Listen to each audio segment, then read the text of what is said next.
Congresswoman, before we get started, first of all, I think this is your first Sunday brunch in our like reboot of Sunday brunch, so welcome. But before we get started on Virginia politics, because I was in DC this week and spent a lot of time watching some commercials that we're going to break down, I want to start a little bit about the global picture. We are seeing an escalating tension involving Iran. We see the press briefings coming from the Pentagon and from the White House, and a growing instability in the Middle East. From your perspective in Congress, what should Americans, our viewing audience, really need to know about what's happening and what's at stake? First I want to put this in a little bit of context. My first political memory was the Iran hostage crisis. And we know that Iran has been a threat to the Western world. So we have been very concerned that this day could come. I think everybody agrees that Iran should not be allowed to have a nuclear weapon, but I have not heard any justification for why the president ordered the strikes that he did with the Israelis. There was, no evidence of an imminent threat. The justification he keeps giving changes practically every day. First, he said they were close to having a nuclear weapon, but the Pentagon itself said that after the strikes last year, whatever capability they had was 2 years behind because of the strikes. Then he said it was regime change. Well, we know regime change from the outside doesn't really work. And you go from an 80-year-old Ayatollah Khomeini to now his 50-something-year-old son who wants revenge. And so I think the Trump administration completely underestimated the response from Iran. So now we are in a war of choice with no apparent exit strategy that has caused a lot of instability in the Middle East and put us in danger at home. As you saw last week, there were at least 3 separate incidents of individuals who had been radicalized, who attacked, first the ODU ROTC class, the synagogue in Detroit, and that now we are all in danger of these individuals who may seek to retaliate, and they're a lot harder to track.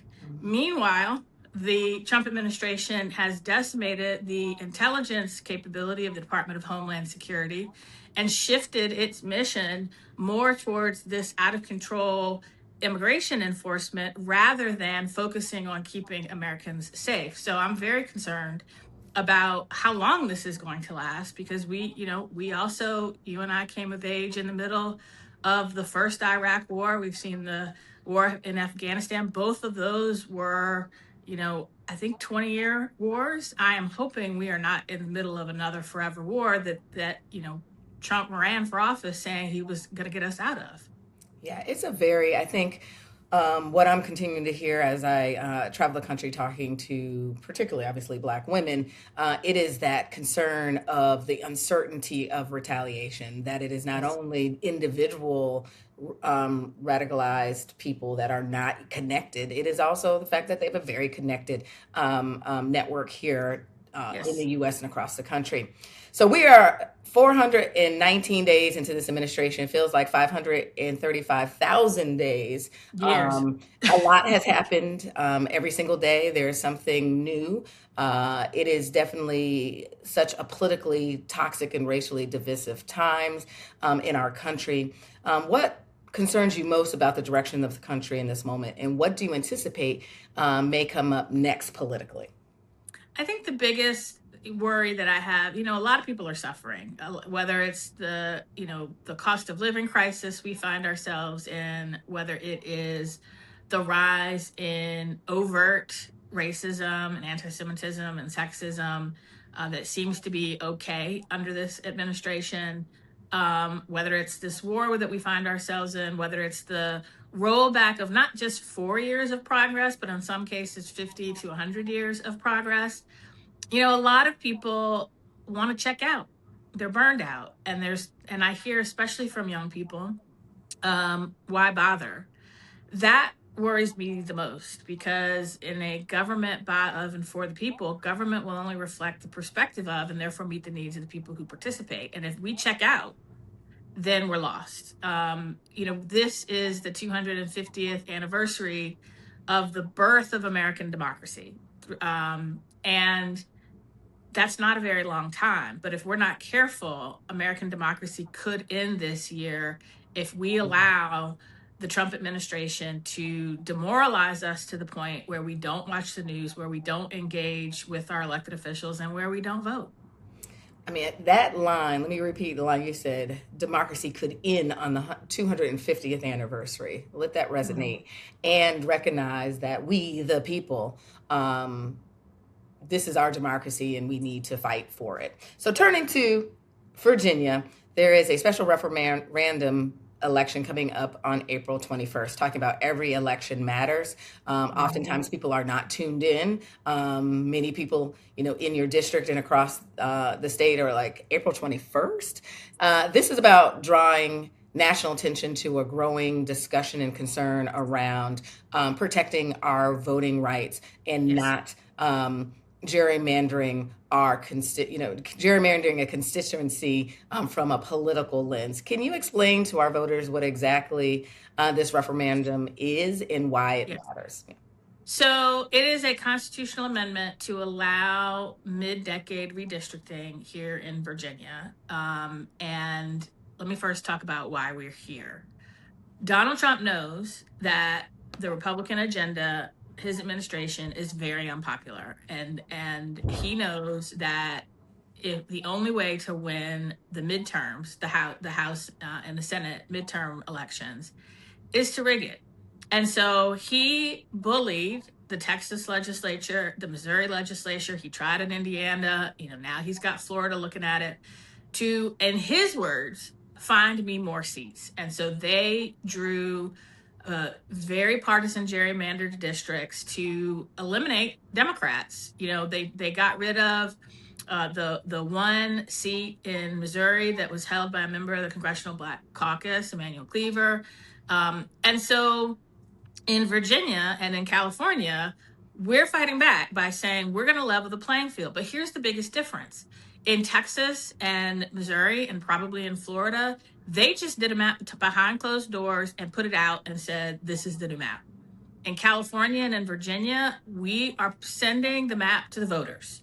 This will only happen if the voters come out and say, we want to level the playing field in response to Donald Trump bullying these Republican legislatures.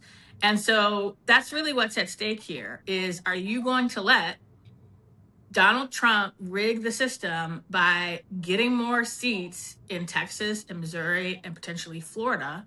Or are we going to level the playing field so that the midterm elections are decided based on the merits of who should be in control of Congress and put a check on this president? And the whole point of this referendum is for the people to decide. Exactly. And what we are seeing in Virginia is that that opponents to allowing the people to decide, that there are mailers and ads, both digitally and online, that are trying to confuse and manipulate voters, and particularly Black voters. There is recently a mailer misusing the imagery of civil rights movement and referencing Jim Crow. Can you share a little bit about what's happening there and what does it say about this moment and when history is being used to manipulate voters? So, we are in the backlash of all backlashes to the progress that we have made in this country. And every time there is a backlash, it involves voter suppression, propaganda, and violence. And so these mailers, these commercials, they've even sent texts trying to claim that our governor is opposed to the referendum, which she's not. This is all their attempt to spread disinformation, misinformation, and make people say, I don't want to vote, or if I do vote, I'm going to vote no because this seems bad. But let me tell you something. It is highly outrageous that the people that are sending these mailers are twisting images of the civil rights movement and trying to say that this is the new Jim Crow, when they are the ones that are supporting a president and his congressional enablers who are trying to roll back all the progress we made during the civil rights movement and basically institute Jim Crow 2.0. And so here's the deal. You have got more of an opportunity for our voice in Congress to be heard by responding to what they've done in Texas and Missouri and what they may do in Florida by saying, we want a level playing field. And like the same people who want to adopt the modern day poll tax through the SAVE Act to disenfranchise more voters are now trying to use images from the Civil Rights Act that brought us the Voting Rights Act, that brought us the end to poll taxes, that brought us the end to efforts to keep us from voting. And they think we're stupid, but we're not. We are not stupid. We see through them, and we are going to do everything within our power to make sure the voters of Virginia understand what is at stake in this referendum. Early voting has started, so if you live in Virginia, you can vote now.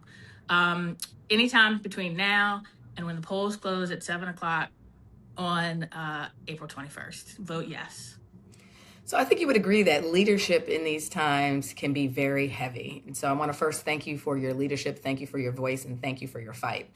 Higher Heights, our Sunday brunch series, is about ensuring that we are informed, engage, and take action, that we are the trusted space for and by Black women, but we're intentionally choosing joy this year. So what brings you joy, or what grounds you in this moment? You know, I give really good advice that I don't always follow. But the advice that I try to follow is first, put your own mask on first. And so whatever I need to do to step back and regroup and refresh, whether it is meditate, whether it is hang out with my children, whether it is binge watch Bridgerton, do that. Second, focus on what you can control and trust God to handle the rest. You will find there is enough that you can control to fill your day so you don't have time to doom scroll and you don't have time to freak out about the rest. And then to your point about get some joy in there, that's become our family motto since COVID, when my daughter, who thought she was going to be, she was 4 at the time, she thought she was going to be a YouTube star, and recorded a little video about how hard COVID was because, you couldn't play with your friends. And she ended it with, get some joy in there. So if nothing else, I look at that video and I look at that, she's down, a little girl that we both almost died when I gave birth to her.